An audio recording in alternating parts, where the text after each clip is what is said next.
Hi, this is Dapdap once again. And sa video na to, gusto kong pag-usapan natin yung Facebook ads. Okay, so ano ba talaga yung Facebook ads? Okay, so dati kasi nung early 90s pa, um, pwede lang tayo mag-ads sa ano, yung mga malalaking company lang yung pwede mag-ads, yung tulad sa TV, sa radyo.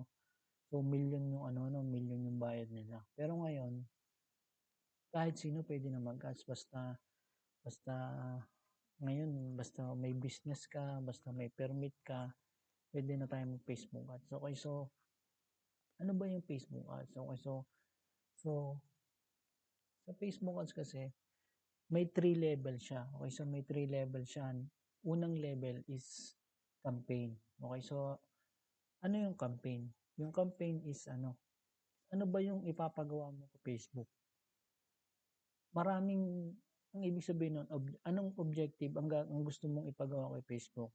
Pwedeng leads, pwedeng messages, pwedeng magparami ka ng comments tsaka like, engagement, pwedeng website visitor, kung may website ka gusto mong magpapunta ng tao sa ano mo, ng click sa website mo, at pinaka-importante sa lahat, sales. Okay, so sales objective ko yung kung gusto mo magkaroon ng sales, kung gusto mong magbenta, okay, ng product mo, ng services mo, yun yung pipiliin mong objective. Okay, so pangalawa is ad set.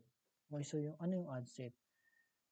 Ang ad set is magkano ang sino mga tao ang anong edad, magkanong budget ang ilalagay mo, at saang placement, kung sa Facebook ba o sa Instagram mo ba ipapakita, at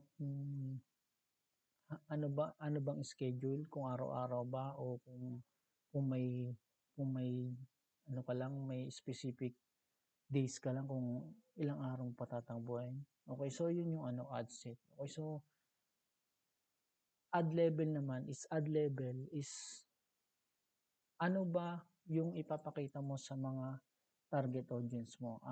Video ba? Picture ba? Okay, so maraming kahit ako personally, ako nag-ano rin ako, madami din akong pagkakamali sa Facebook kasi nalito talaga ako sa 3 level na yan. Nalito ako kasi hindi ko talaga kagad napag-aralan ng maigi. Okay, so yun yung 3 level ng Facebook ads. Okay, so pag natutunan mo to, um, madali na lang sa yung magkaroon ng sales, madali na lang sa magkaroon ka ng prospect sa business mo kahit nasa bahay ka lang.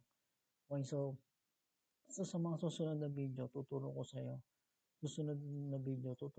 yung mga kailangan mong gawin step by step para lang tayo magkasama face to face. Tinuturuan kita kung ano mo ba gagawin yung step by step sa Facebook ads para magkaroon ka na ng sales, para magkaroon ka na ng maraming customer sa business mo.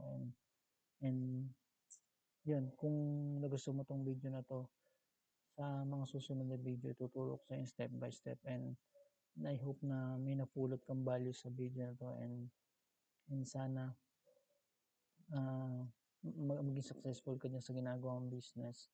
And kung may comment ka, mag-comment ka dito sa baba ng video na 'to, and this is Daryl Dabdab, and the creator of DarylFBAdsCourse.com. And kung gusto mo 'tong mga ganitong content, mag-follow ka and i-share mo 'tong video na 'to, and see you on the next video, and God bless.